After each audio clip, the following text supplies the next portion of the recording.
Forces, and we like to interview him. Okay, nice to meet you. What's your name? Abby Thomas. Okay, nice to meet you. So, why you joined the Canadian Forces? Could you tell us the reason? Yep, it's a chance it's an adventurous job. It has many challenges. You get a lot of responsibilities. You get a lot of hands-on experience as an electrical mechanical engineer. And it's something that I think I'm looking forward to working in the field. And what will you do in the Navy, in the Canadian Forces? I'm in the Army. I'm recruited as officer cadet, and my main responsibility electrical and mechanical engineering. Basically looking over fleet, traveling with fleet into the war, in the missions we get. Basically making sure that in all air wearing clothes there, means transportations are in top condition for the use of the Army. What's the difference between your life and your new Navy life? I mean, the difference between your past and after you joined this Navy? Past is, I think, because I'm just still in high school right now, grade 12, I'm going to graduate, and that's I'll be going into university for mechanical engineering. I think I'll be facing more challenges, and when I graduate from the university and going into the Army, a lot more challenges, a lot more decisions that I have to make on the spot, and it's going to be a lot more adventurous job than if I'd be working in an office in Toronto than to work with the military. And what's your goal for this new life? It's basically to climb the ladder, go from rank to rank, and see how far I can get. Oh yeah, so good luck for your new Navy life. Thank you.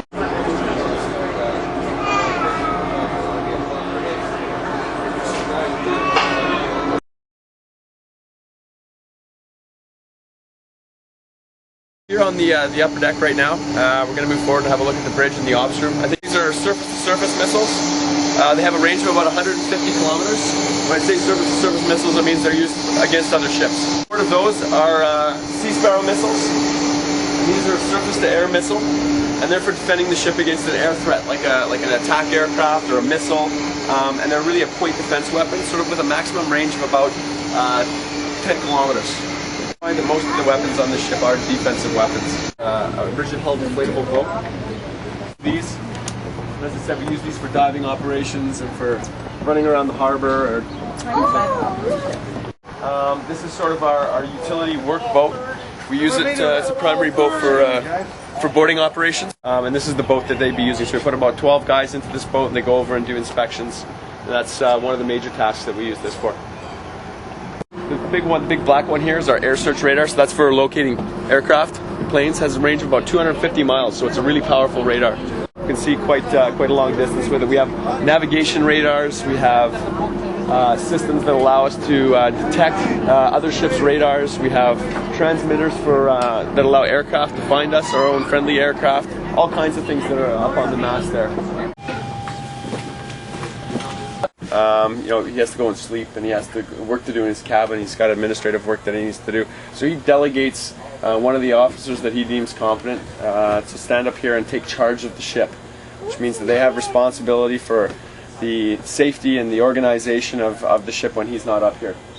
Even when he is up here, they still have charge and they still run the ship for him, and he sort of sits in his chair and works in a veto sort of capacity. But the officer that's up here that takes charge of the entire ship on behalf of the captain, it's called the Officer of the Watch. And you have one of them on the bridge at any given time, and then we have a second Officer of the Watch who's usually a trainee. We have a whole team of people up here to support them. They have naval communicators that talk on the radios for them. They have people that make all of the routine pipes, so they run the ship's routine. Because the ship runs according to a really set timetable, right? We always get up at the same time, we have breakfast at the same time, we go to cleaning stations at the same time. We run exercises during the day at the same time, and go have lunch, have specific breaks and so on, and all that has to be run. It's run on a series of pipes, so somebody up here blows a whistle basically and says move to the next station. It's sort of the best equivalent for it. So 7 o'clock he knows he has to pipe wakey wakey. At 8 o'clock hands to cleaning stations. 9:30 secure cleaning stations, hands carry on with departmental work. So that whole responsibilities that he has is for navigating the ship, following the navigator's planned tracks, and also for anti-collision, which means avoiding other ships. And he uses these two tools mainly for those jobs. This is the radar. It's a navigation radar, and it basically helps the Officer of the Watch make decisions about anti-collision. Now everything's electronic. So we have digitized maps, charts that have a GPS overlay we'll put on top of them, so the ship's position gets updated every second basically on this system.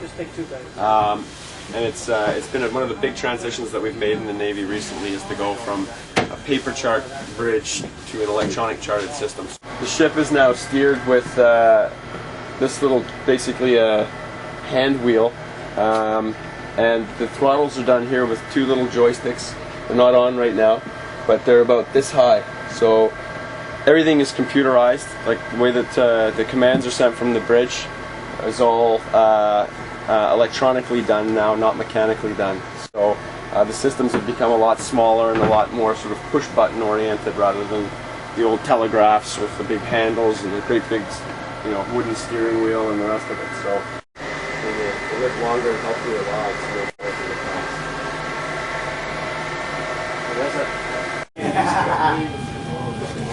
On the railing, there we go. Good stuff.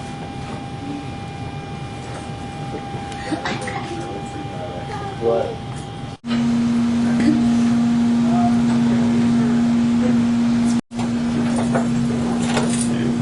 This is the operations room of the ship, and this is sort of the brains of the ship. This is where everything gets run from. It's where we really do what we go to sea for.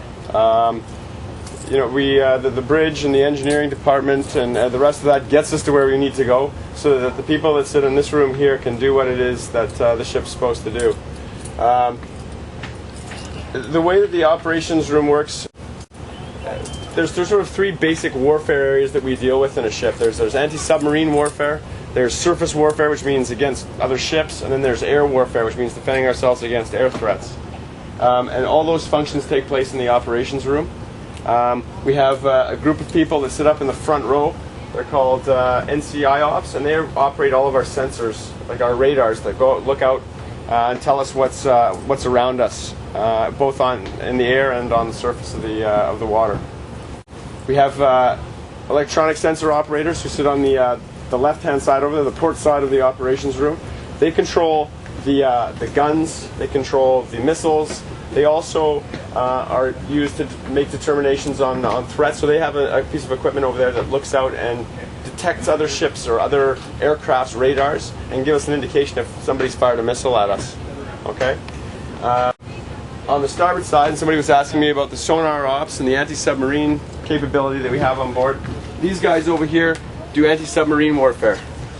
And so they control our active sonar, they control our passive listening sonar, which is a big microphone that we drag in the water behind us basically and listen out for other ships and for submarines. And all these different groups of people report to people in the command row. So the command row are where the officers sit back here and make tactical decisions based on the information that all these different warfare areas provide. So in this seat here you have the anti-submarine warfare director, and he's obviously controlling his team of people over here that are gathering information from the ocean about what's going on around us below the surface. Next to him is the above water warfare director, and he's gathering information about what's going on the surface of the water and in the sky, and he's making tactical decisions about that information in terms of what the ship should do. The person in charge of those two people is called the operations room officer, and he's responsible for everything that goes on in the operations room during his watch. And he sits next to the above water warfare director, and he talks directly to the captain and tells the captain what he's going to do. It's the dock, and they're called casualty clears, and they're sort of a secondary duty for them. They're members of the supply department. So when we have a casualty on board, when somebody falls down a ladder, because it happens, right? Doors swing shut and hurt people's hands or whatever the story is. We have this organization that goes out and takes care of those people, brings them back to sick bay, and then the dock stabilizes them, makes an assessment on them, decides whether or not they need to go ashore or we can treat them here on board. And then if he can treat them here on board, he does so here in sick bay, and if not, then we arrange to have them flown ashore with a helicopter or one of those kind of options.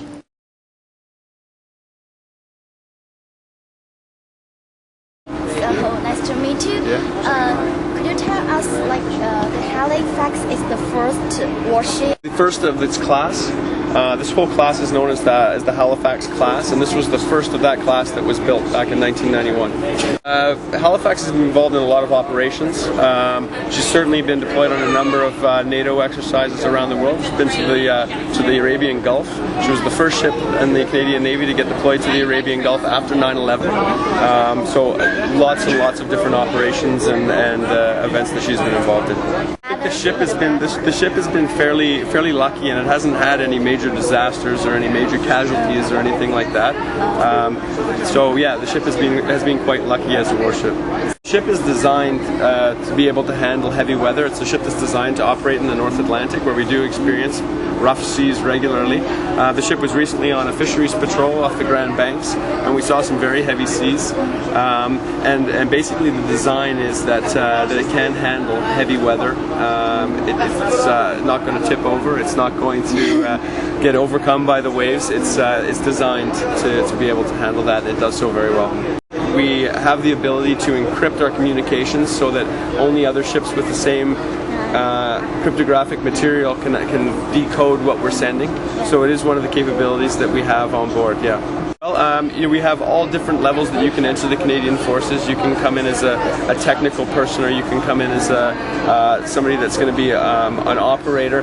I mean, basically the best way to find out what you need in order to come into the Canadian Forces for what you want to do is to go to a recruiting center and ask the question, about what's available for you. And there are all kinds of jobs in the technical trades, meaning electronics, engineering. All of those are available for people that are interested in that. And as you can see, the ship is really technically well developed, and that means that there are lots of opportunities for people. So they have to. In terms of joining the forces, I joined it to go to Royal Military College, and so I finished high school basically, and I sent in my resume. There was a number of things that they're looking for in somebody they select to do that, and I was lucky enough to be chosen to go and do that. I've been almost 14 years now, so 4 of those were at military college. Well, I'm having a great time. I'm having a fantastic time, and I'm enjoying myself. A lot of variety in what I do. Every couple of years my job changes, and I've done all kinds of different exciting things all around the world, and it's made it a really enjoyable experience. Because it's a very exciting and interesting thing to do, and there's all kinds of opportunities for people with all kinds of different interests. Yeah, regularly ships have been coming down to the Great Lakes. I know that almost every year one of our smaller vessels comes down, and over the past few years larger ships have been coming more regularly. I think the Fredericton was here last summer, and before that, I think the year before that, the Toronto, all of which are Halifax class frigates. So there has certainly been an increased amount of time that's being spent showing the ships off and explaining what we do to the Canadian public. 那现在呢，我们就是在这个 Halifax 的这个船上啊，刚刚进行了一个Halifax 的 short tour， 有相关的人员帮我们介绍它的内部构造有些什么设施，以及他们内部的工作人员都有什么工作的成分。那我自己呢也是了解了很多，因为之前呢对于这种战舰呢，不知道他们内部是怎样一个构造，而且他们的成员之间该怎么样的配合来完成一个作战的任务，或者是海上援救的一个任务。那今天呢，我有了一个比较basic 的 knowledge。我相信更多的人呢，经过了这个 tour 呢，有更多的年轻人会很感兴趣，加入到加拿大的这个军队中、海军中，去开始他们新的人生，去开始他们充满冒险的人生。Coming